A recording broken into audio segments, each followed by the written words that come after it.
नमस्ते प्यारे दोस्त, कैसे हो आप। आपका मेरे चैनल फेथ इन गॉड में बहुत बहुत स्वागत है। इस चैनल पे भगवान की छोटी छोटी कहानियां सुनाकर मैं आपको भगवान पे पूरा विश्वास रखने के लिए रिक्वेस्ट करती हूँ।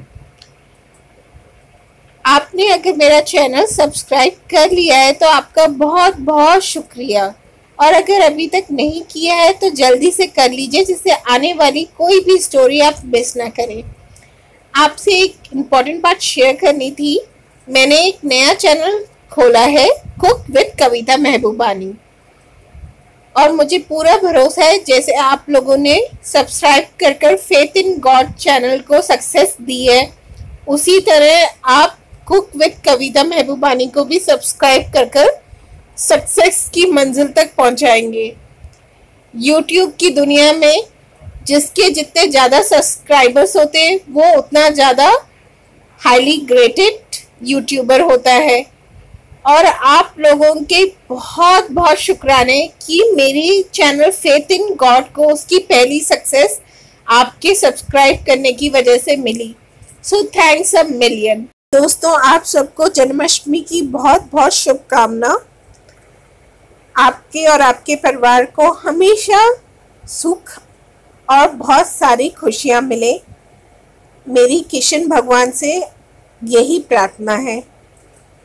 चलिए, आज जैसा कि आप जानते हैं जन्माष्टमी किशन भगवान के माता पिता और किशन भगवान को उनके मामा कंस ने कितना दुखी किया था।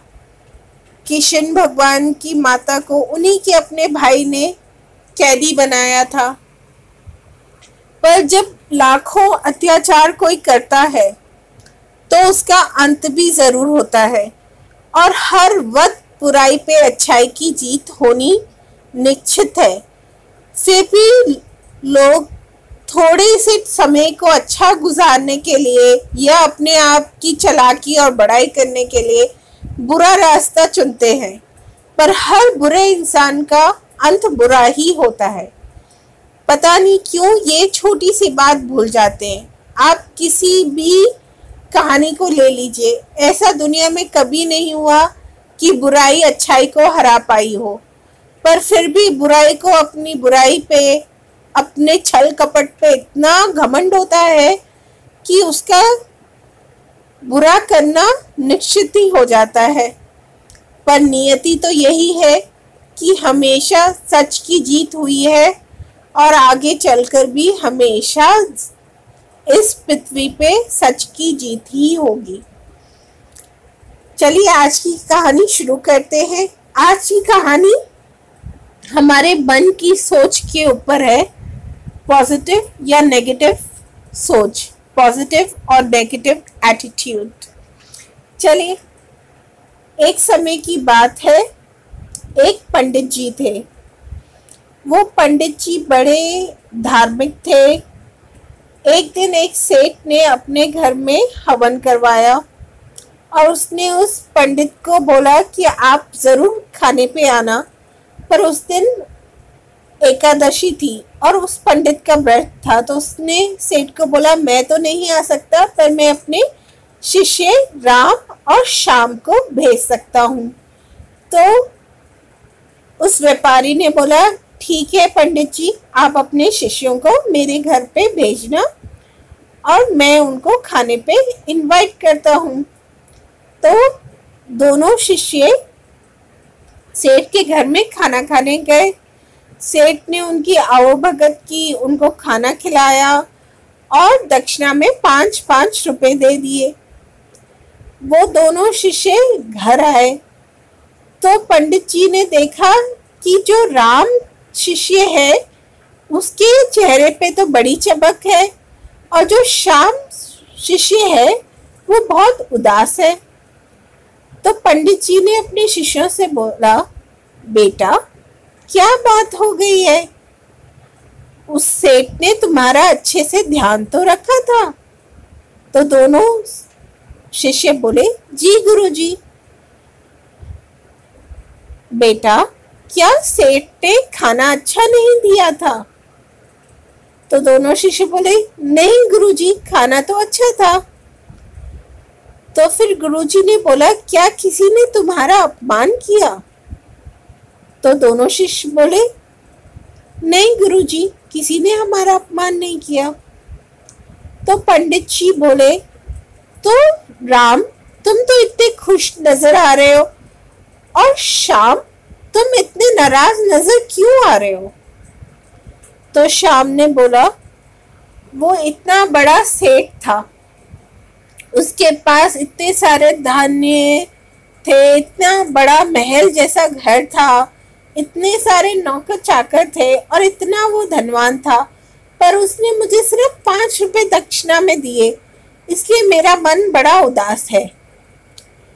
तो सेठ ने सिर्फ 5 रुपए दिए, इसके लिए तुम्हारा मन उदास है? ठीक है, पर राम, पंडित जी ने अपने दूसरे शिष्य से पूछा, तुम इतने खुश क्यों हो?